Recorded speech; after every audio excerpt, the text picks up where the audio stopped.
Dr. Luiz Antero Guerra, médico membro da Associação Brasileira de Psiquiatria, está aqui nos estúdios do Tela 20 hoje para falar de um assunto bem corriqueiro. Hoje vamos falar de insônia, não é mesmo, doutor? Olá, Shane, tudo bom?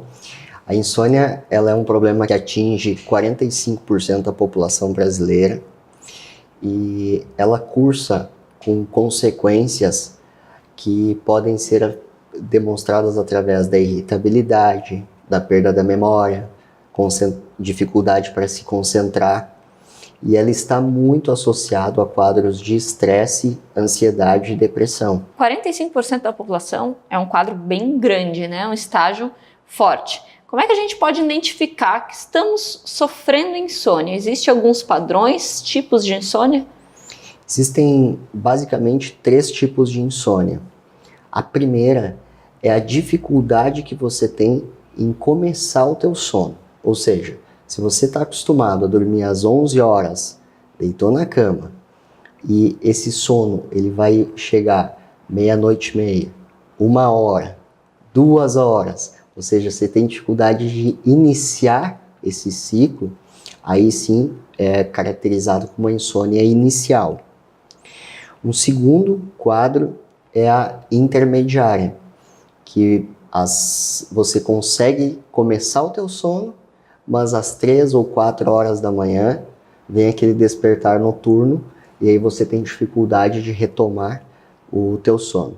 E a terceira é a final, que imagine que você tenha que acordar às 8 horas da manhã e às 7 surge aquele despertar e você não consegue voltar a dormir. Todas elas têm uma característica de que há algo errado em que se precisa olhar para dentro para ver se há necessidade de um tratamento psiquiátrico, doutor? Existe uma situação que eu gosto de passar para os meus pacientes, que quando você tem dificuldade para começar o sono ou acorda no meio da noite, que você observe qual o primeiro pensamento que vai surgir.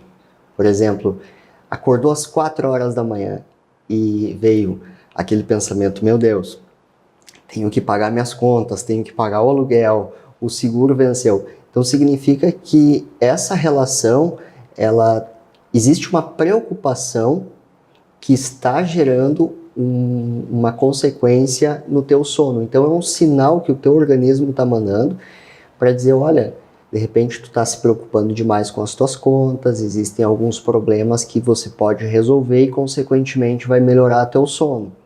E isso a gente consegue levar para dentro do consultório também, porque se não tratado, doutor, se a gente não presta atenção nesses sintomas, eles acabam ficando e trazendo até uma patologia mais grave muitas vezes. Exatamente.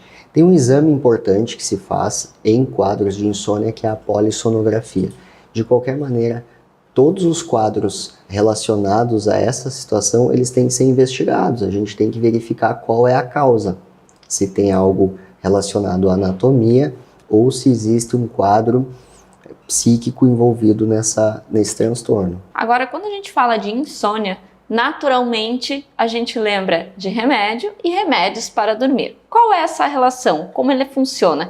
A insônia deve ser tratada com remédio para dormir ou não? Ela precisa ser resolvida de uma outra forma? Existem